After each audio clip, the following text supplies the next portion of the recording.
Hey everyone, I'm back from Georgetown. Thank you so much for being patient with me as I went on so many adventures and learned so many new things and met some really awesome people. You are going to see a few of them right now because in the environmental justice program we put together a presentation, a present action, where we taught about how people could help low-income communities and communities of color, and we talked about water pollution and a bunch of cool stuff like that. So you're about to see that presentation, and all of the info you'll need will be in the description. I just want to warn you, I think the formatting might be weird. I didn't know how to fix that, but that is something that might be happening. Also, in a few videos, the lighting might be a lot different. Hopefully better, but my mom lent me one of her super cool fancy photography cameras, and not cameras, lights, so I will be able to use those. So yeah, thank you for your patience and enjoy. And so we're gonna show you guys some environmental injustices that we learned about during our site visits. So what is environmental justice? Ramina touched on this, but so we have improving and maintaining a clean and healthy environment, and we also have justice for communities, especially marginalized ones, that are affected by pollution and climate disasters. So our first example of climate injustice is at the Arctic National Wildlife Refuge, and that's this green area on the map right here. So this is an area in Alaska where there are really diverse species of animals, one of the most important being caribou, and it also houses around 9,000 members of the Gwich'in tribe. And the Gwich'in really rely on the caribou for their livelihood. So in this area, there has been proposed oil drilling, which would be really harmful for the species that live there because they would have to move to other places. So it has been protected up until recently when it was proposed that oil drilling begin again in 2017. We learned about this issue when we visited the Public Interest Network. The organization in the Public Interest Network that we learned about it from was Environment America, and they are currently working on a bill to continue protecting this land. So if the Arctic National Wildlife Refuge isn't protected, the Gwich'in tribe will be greatly affected. Because the caribou that are native to the region provide livelihood for the Gwich'in. So the caribou in the Gwich'in tribe are essential, as historically caribou may have represented as much as 80% of the Gwich'in diet. And not only do they provide the survival of the Gwich'in, but they are also a quintessential part of their culture.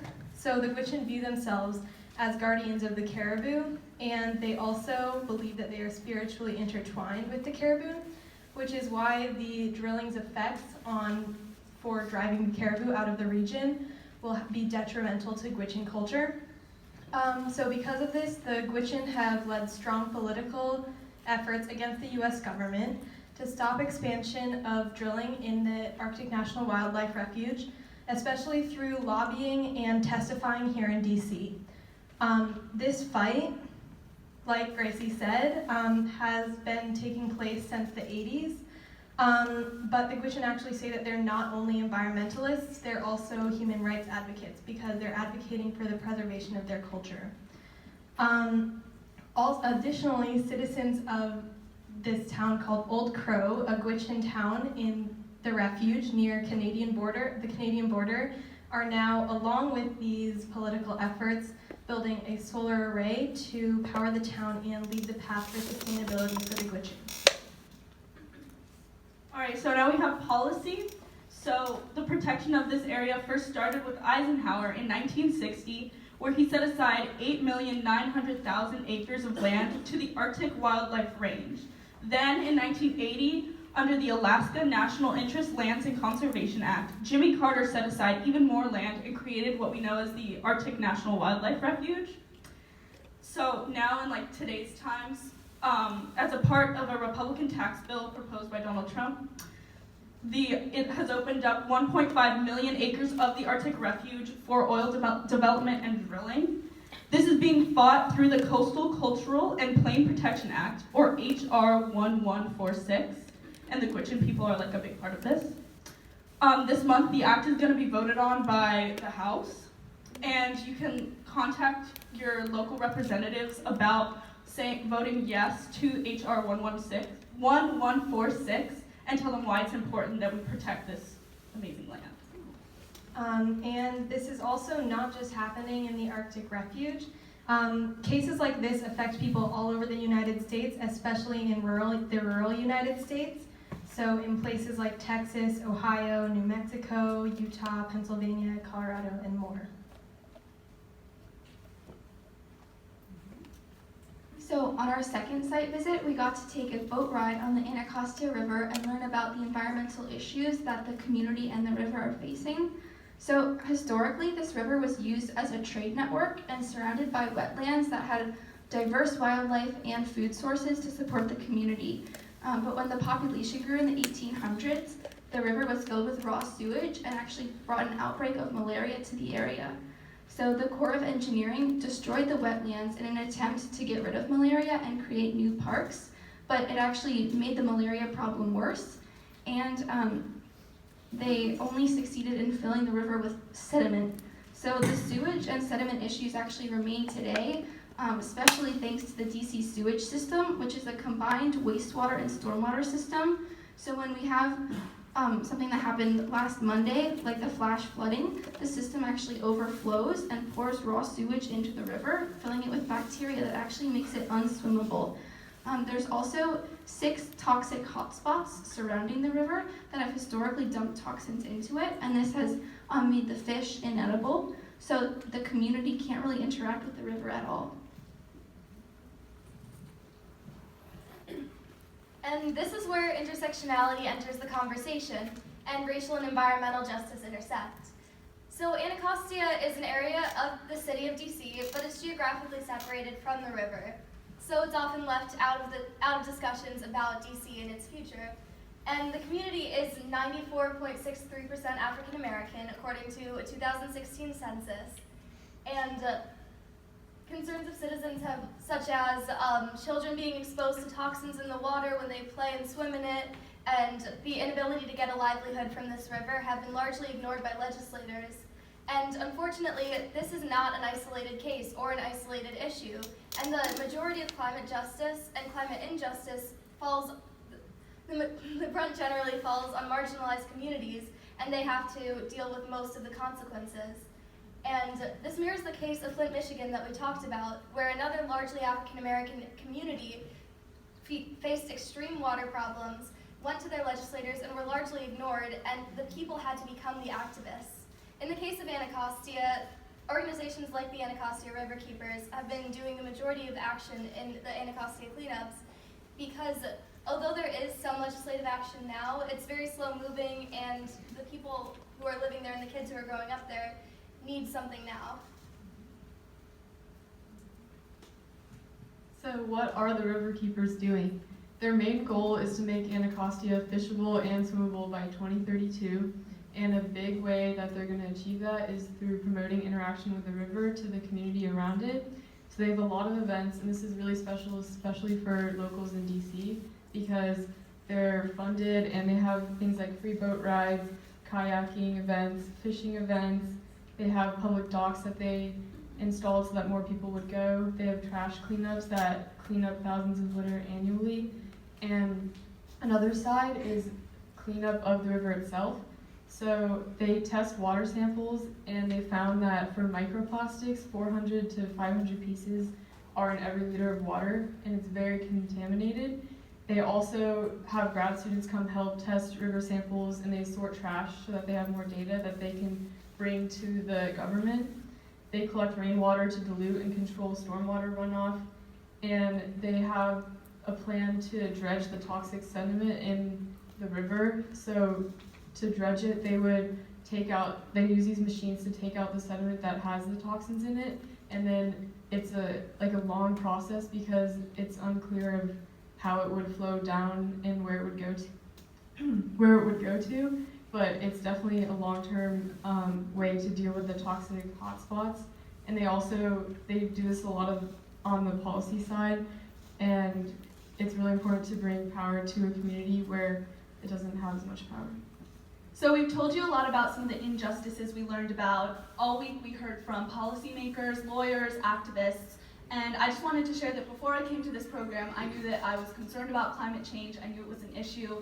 I knew I wanted to get involved, but I didn't have clear, organized resources and tools that I could use to implement change in my community. So going into this project, we wanted to give you all, especially the students in the room, some tools that you can bring home with you.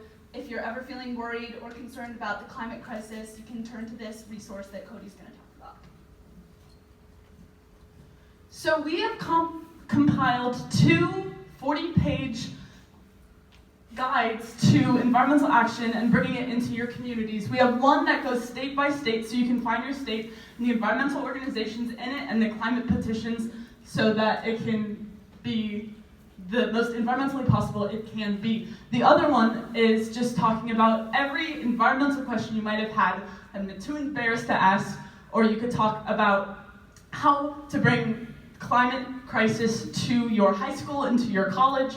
A lot of us are high schoolers, so there are resources about how to get your school solar or get them talking about climate change and how to get your college to divest from fossil fuels. So we all know that climate change is an issue, and it seems like there's not a lot we can do, and we're the generation that's going to be impacted the worst. But we can also be the generation that goes down in history for turning the tables. We have the chance to change this fight for the better. Let's do it together. Thank you. Hey, I'm gonna do a bunch of thank yous because this experience would not have been what it was without a bunch of people, so I'm just gonna shout them out. So first, my grandma for funding this trip and just being awesome, my mom for being my emotional support and helping with all the paperwork. I want to thank all of the folks who came in to talk to us, Ramina and Andrea and all of the speakers, my RCs, Louise, Alonzo, and Clinton.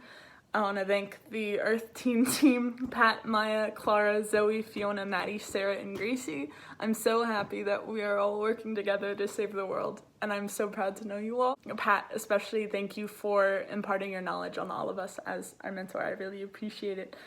I want to thank my pals who have taught me so much, and I love them so much. There's like the biggest place in my heart for them. Tiger, Ferdinand, Jared, Marco, Stuart, Liam, Ren, Isabella, Noor, Bill, Eleanor, Jen, Danny, David, Salma, Meredith, Giovanna, Alana, and Virginia, and all of the incredible people who made this experience everything and more that I had hoped for. I learned so much. I was able to teach and be taught. I was able to be in a safe space to learn as myself, and I am just so honored and grateful that I was able to have this opportunity, and I want to do what I can to impart that knowledge onto you all, because I learned a lot of really valuable things and things that will be very valuable in the fight for environmental justice and climate justice. I came back with a lot more knowledge and a lot of beautiful, incredible memories and friends and moments, but I came back in particular with a newfound feeling that everything is gonna be okay, because I met a lot of people who are working to make the bad things in the world okay, and it's really humbling and honoring. So have hope. We're gonna be fine. Stay safe, stay snazzy, and do what you can. Peace out.